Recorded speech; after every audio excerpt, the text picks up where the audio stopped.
haddaad garato waxa kan in rabbi yidhi waa inaad fulisaa inaad xikmadda raadisaa waa shay labaad laakiin marka hore acceptance-ku waa inuu dhaco waa inaad aqbashaa wixii rabbi yidhi meeshan aynu mari doonno nebi ibraahim ayaa soo kaxeeyey qof dumaroo uu qabay oo umulah ilaahay wuxuu ku yidhi meel aan cidi deganayn tag ilmahaa yar iyo hooyadaa umushaa dhig dabeetana ka dhaqaaq ka tag baa lagu yidhi nebi ibraahim wuu soo kaxeeyey laba buurood oo halkana dhexdo halkan masaajidku yaalla waa dooxo masaajidku laba buurood dhexdood buu ku yaallaa meeshan kacbadu ka dhisantay waa dooxo yar markaa berigii hore daad ka qaadi jirayba halkaa cidlada ah baa la yidhi intaad dhigto oo magaalo maaha oo dad ma degana oo degaanba maaha meesha gebigeedba dhig gabadh umul ah oo ilmo yar haysata oo ka tag nebi ibraahim intuu keenay oo dhigay buu ka dhaqaaqa way la hadashay islaantiiyo waxay tidhi xaggaad nagaga tegaysaa ma meeshaan cidlada ah muu hadale uu iska socday way daba socotay ibraahimna xaggaad nagaga tegaysaa ma meel aan wehel lahayn waxba joogin uu iska socday markii dambe su-aasha bedasho waxay ku tidhi allahu amaraka bi haada ma allah ku faray inaad sidan yeesho meel cidlaa intaadna dhigtay inaad naga tagto mar ilaahay baa ku faray dabeetana wuxuu ku yidhi nacam hayo ilaahay baa faray idan laa yudayicunaa bay tidhi marka haddii rabbi ku faray rabbina dayici maayo iska tag bay ku tidhi islaantan iyo nebi ibraahim kalsooniday rabbigood ku qaban qiyaas nebi ibraahim amarkaa cidla dhigoo ka tag buu qaata qofkan dumarina waxay qaadatay caqiidada ah mar haddii ilaahay igu yidhi halkaa cidlada inta lagu dhigo ha lagaa tago dayacmi maayo bay tidhi dabeetana halkii baa lagaga tegey laba qarbad sibraar yar oo biyo ku jiraan iyo mitimire bay haysatay waa gureen biyihii iyo wixii waa yaraadeen ilmihii yaraa waa beer caddaaday naaskii waa gudhay waa laysla haraaday dabeetana way socsoctay ilmaha yarun indhaha ka qarsabays tidhi buurtan safay marna kortaa marna way ka daadegtaayoo dooxa yar intay ka tallowdo oo orodo ayay buurta kale fushay waa laba buurood oo la gooyey meeshan yar aynu dhex soconnaa waa laba buurood oo doox yari dhex maro halkan yare cagaarana carartaan ayaa dooxii yaraaya buurtaasay istaagtaa waxbay fiirfiirisaa waxba waa arki weydaa waa soo daadegtaa meeshan bay dhex carartaa buurta kaley tagtaa waxbay eegtaa waxba waa arki weyday markii dambe ilaahay malakul jibriil u soo diray dabeetana ceelkan zamzamkaba uu soo saaray malakul jibriil biyay heshay biyaheedii markay cabtayna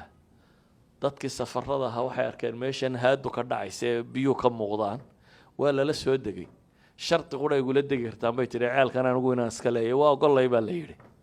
waa magaalowday maxaan uga socdaa qisada in badan baa maqasheen waxaan uga socnaa dadkan iimaankay rumaysnaayeen oo ah inay ilaahay isu dhiibeen wixii alla faray inay sameeyeen innaga waxaa layna xasuusinayaa markaa bal meeshii islaantaasi oroday hadda ordaba layna leeyahy innagana meeshii qofkaa dumarka ee caynkaasi oroday waa qof dumaroo karaama ka muuqato karaamadeedii waa biyaha zamzamka ee ceelkaa gurhila ma gurho ceel dheer maaha hoose qoditaankiisa hoose ma dheera waa wax kooban haddana waxay tijaabiyeen 8 milyan oo litir baan filayaa beeranaa warba ma ah inay ku xidhaan 5 minutes gudahood buu ku buuxsamay bay yidhaahdaan intii laga tuuraaba ma dhinmo ma laha waxaan ceelasha ku dhacoo dhan sidiisuu u yahay nadiif biyaha meesha tani waa biyaha uu nebi maxamed ku tilmaamayo maa u zamzami lima shuriba lah aqoonyahan jabanisa wuxuu tilmaamay biyuhu crystal formka ay leeyihin xataa uu ka gedisan yahin biyaha kale xataa buu leeyahy haddii lagu daro biyo kale shakligii crystal formku lahaa wuu bedelaya calaa kulli xaal uma jeedna inaynu zamzam ka waranno laakiin waxaad zamzamkan aad arkaysaa waa karaamo islaan ka dhacday qof dumar oo umula karaamadeed ilaahay uu ku karaameeyey weeyaan waxaynu halkan u nimi markaasi tawxiidka inaynu qirno iyo inaynu taaca lilaah inaynu qirro rabba wax kastoo aad nafarto waa fulinayna dhagax la tuuro ha noqdo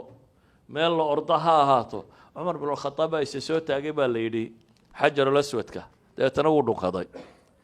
kadib wuxuu yidhi waan ku garanayaa buu yidhi inaad dhagax tahay oo aanad waxna tarin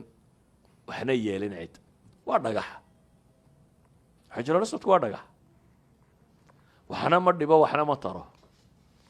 laakiin buu yidhi waxaan kuu dhunkaday waxaan arkay nebi maxamed oo ku dhunkanaya dabeetana intaasaan kuu raacay yani inaan sunnada nebiga fuliyo daraaddeed ayaan sida tan u yeelay laakiin adiga waan garanayaa inaad dhagax tahay buu tilmaamaya idan qofka muslimka ah waxaa la rabaa halkan inaad ku barato la rabaa inaad raacdo alle iyo rasuulkiisi waxay ku fareen xajku markaa waa tawxiid aad qirayso iyo mutaabaca iyo inqiyaad raacitaan aad ula imanayso alle iyo rasuulkiisa inaad raacdo waxaan leenahay waxay ka mid yihiin maqaasida ugu waaweyn ama ujeedooyinka ugu waaweyn ee loo soo xaj tagay ayay ka mid noqotay markaad noqoto hadhow inaanad isweydiinin haddii lagu yidhaaho waxaan qur-aanku ku yaallaa haye loojika ka dambeeya inaad isweydiinin alcaliim alkhabiir hadduu ka yimi waxaanu inoo ballan qaaday wax kasta oo ina farayo inay dani inoogu jirto dan aakhiriya dan adduunba sharciga ilaahay soo dejiyey innaga limaslaxatina baa loo soo dejiyey inuu dhibtana inaga faydo khayrkana aynu ku helo mid adduun iyo mid aakhiraba idan xaajigu wuxuu halkan u yimaadaa inuu ilaahay kali yeelo ballan qaadana wixii ilaahay uga yimi iyo rasuulkiisa calayhi salaatu wasalaam loogu soo dhiibay inuu raacayo ka dambaynayo nebiga ku saliya calayhi salaatu wasalaam ilaahay iyo rasuulkiisa in la raacayo laga dambaynayo inuu yimi maqaasida inteeda kale insha allah waqtiyo kale aynu ka warramay laakiin aan caawa ku dayno labadaasi qodob oo ah inaynu slogankaa tawxiidkaa dunidao dhan u muujinno iyo inaynu qaadanno inaynu aliya rasuul ka dambayno wax kastoo inu furo dhagax tuurana ha noqotee inaynu aqbalno wixii layna faray sala allahuma calaa muxamedin wacala alihi wasaxbihi wasalam